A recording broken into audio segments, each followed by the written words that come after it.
I thank the honourable member for Franklin. The question is that this bill be now read a second time, and I call the honourable member for Dobell. Thank you, Mr Deputy Speaker. I stand in this parliament representing the 10,000 job seekers from Dobell and the Central Coast.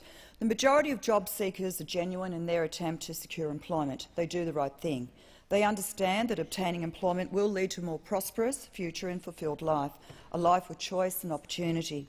Unfortunately, there are some members of our community who appear to be uncommitted to finding employment, with many failing to fulfil their mutual obligations whilst receiving income support. This government encourages job seekers to be active in seeking long-term employment. This government also understands that job seekers should have access to a reasonable safety net when not engaged in employment in order to assist them in their genuine search for work.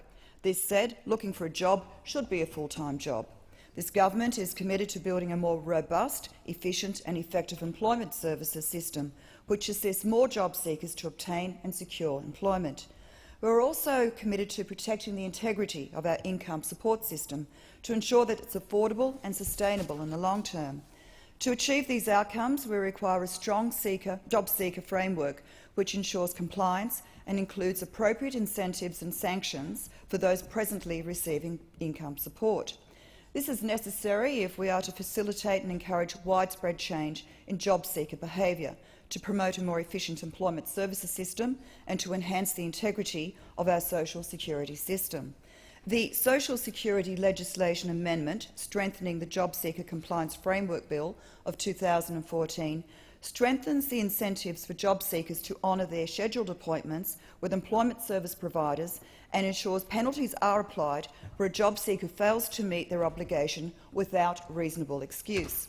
The measures contained within this bill build upon our commitment to reinforce mutual obligation for job seekers who receive income support, in addition to reducing red tape for employment service providers.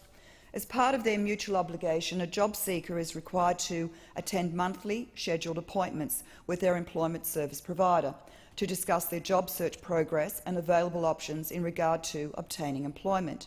This enhances and assists opportunity for people to move from welfare to work. Currently, job seekers are required to attend one appointment per month. This bill seeks to ensure that job seekers fulfil their obligations whilst in receipt of income support. From the 1st of January 2015, if a job seeker fails to attend a scheduled appointment with their employment service provider without a reasonable excuse, their income support payment will be suspended until they actually attend a rescheduled appointment. Only when they attend the rescheduled appointment will the suspension on their income support be lifted, with back pay provided for the period of non-compliance. This improves the present arrangement where back pay is paid for simply just rescheduling an appointment and not necessarily attending it. From the 1st of July 2015, this bill will further strengthen compliance arrangements by ensuring that if a job seeker has income support suspended as a result of failing to meet their obligations, they will not be entitled to back pay for the period the payment was suspended due to non-compliance. By allowing the immediate application of penalties and removing loopholes by which job seekers can fail to attend appointments with employment service providers without consequence, we are making the application of compliance measures more effective and efficient. These changes are necessary to ensure that those receiving income support are fulfilling their obligations and requirements to earn, learn or participate in work for the dole. In 2013-14, 12.75 million appointments were scheduled for job seekers. 4.47 million of these appointments were missed, representing a non-attendance rate of 35%. Alarmingly, 2.7 million of these appointments were missed without the provision of a legitimate reason. In 2013-14, 280,000 people, that is more than 1 in 5 job seekers who received activity-tested payments, had a petition failure against their name for missing a scheduled appointment. Now, this is simply unacceptable and undermines the integrity of our income support system and social responsibilities. Furthermore, the failure of job seekers to meet these requirements is a significant waste of taxpayers' money and the resources of employment service providers. And it's estimated that changes within this bill will result in $106 million of savings by removing the need to back pay job seekers who fail to uphold their mutual obligation requirements. Now, I'd like to emphasise that these changes will not impact, and I repeat, will not impact upon those who fail to attend a scheduled appointment due to circumstances beyond their control. For example, someone who is taken ill or has an urgent carer's obligation. Now, provided prior notice is given and their appointment is rescheduled, no penalties will be imposed. Now, the previous speaker mentioned safeguards for vulnerable job seekers. Well, current safeguards for vulnerable job seekers will not be affected by this bill. Additional safeguards are in place for vulnerable job seekers. Vulnerable job seekers are identified on the IT systems used by employment providers and Centrelink by a vulnerability indicator, which ensures that providers and Centrelink staff are aware that the job seeker's personal circumstances may impact on their capacity to meet their requirements. Now, data indicates that job seekers with vulnerability indicators do have a poorer attendance rate than the general job seeker population. That's 62% compared to 65%, and are more likely to be reported for non-compliance. 42% had at least one report in 2013-14 compared to 32% of the general population. However, they are no more likely than any other job seeker to incur participation failures for non-attendance at appointments. So this shows that the safeguards are working. Now, this government believes that job seekers need to be proactive in meeting their obligations, and this includes informing their provider beforehand when they're unable to attend a scheduled meeting and provide a legitimate reason for failure to attend. If they fail to provide a legitimate advice or reason, they should be held accountable for not meeting their obligations. These changes are about job seekers doing the right thing. We want to see these job seekers take responsibility for their actions and participate as conscientious members of society. This government is implementing a suite of measures designed to assist job seekers and diversify employment opportunities. We owe this much to the 10,000 men and women on the Central Coast, 3,900 of which are aged below 24, who are presently searching for work. This government is ensuring that all Australians on income support have the opportunity to find and secure employment.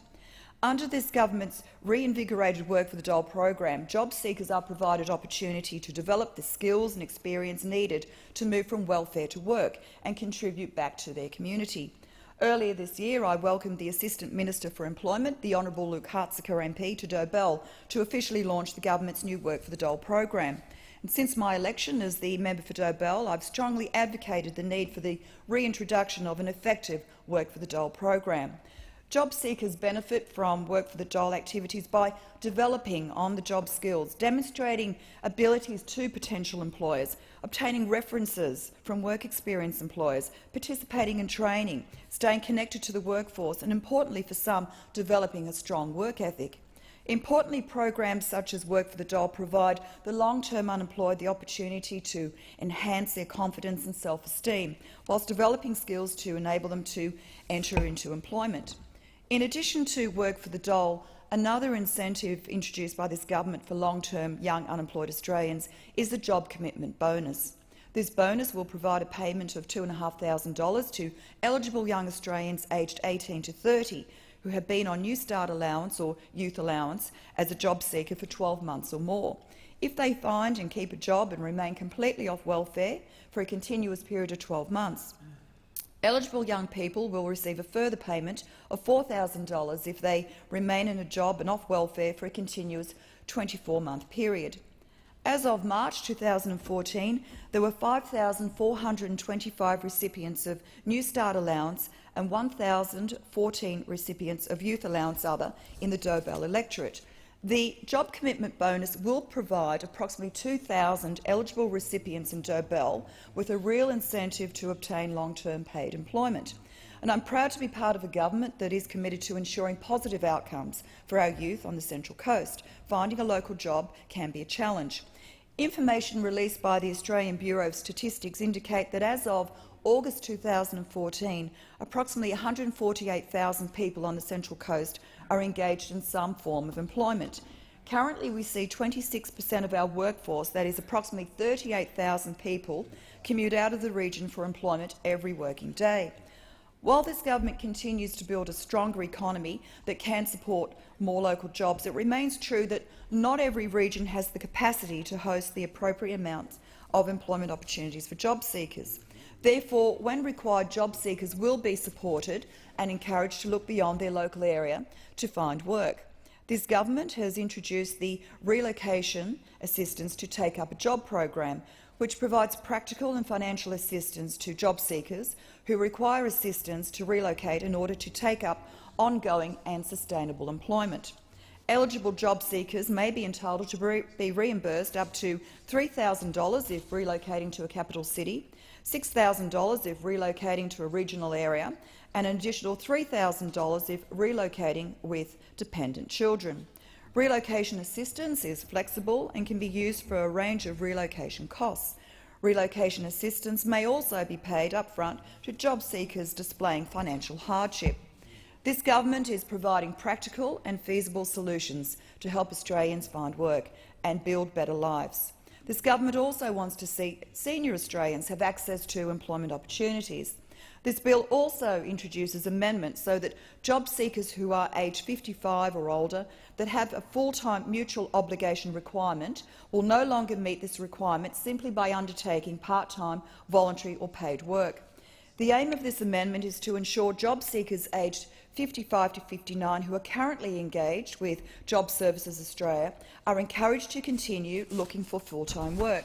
Now, we have an ageing population, and the ratio of working-age people to people aged over 65 years will fall from the current 5:1 to 3:1 by 2050.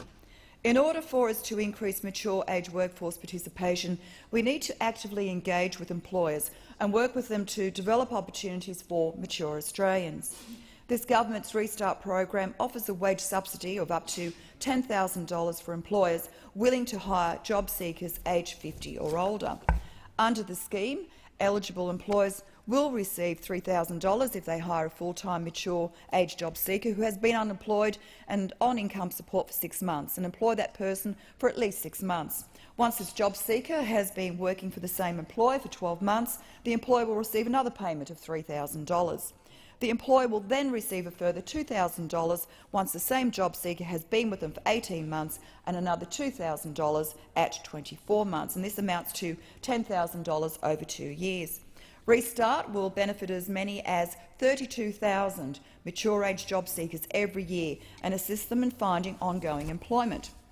This government acknowledges that Australians aged 50 or over have a great deal to contribute to their community and country, and that they are often overlooked in the labour market. It's also difficult for mature workers to find work after losing a job.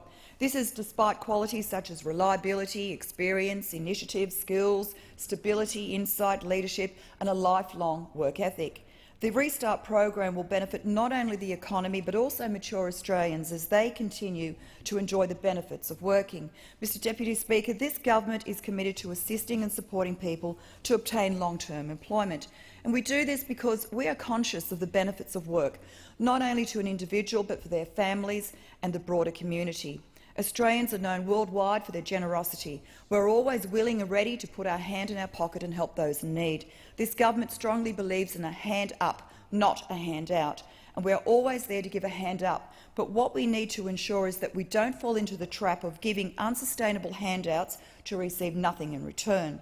The measures within this bill are not unreasonable, and we are asking those individuals looking for work and receiving income support to fulfil their mutual obligations. We're asking them to not only honour the Australian taxpayer and the role of employment agencies, but to help themselves by increasing their chances of finding work. This legislation isn't about penalising those genuinely requiring a helping hand during difficult times. It's about making sure the right thing is done by those receiving income support, and for them to do the right thing for themselves, their families, their self-esteem and their community and the Australian taxpayer. Mr Deputy Speaker, I commend this bill to the House. I thank the honourable member for Dobell. The question is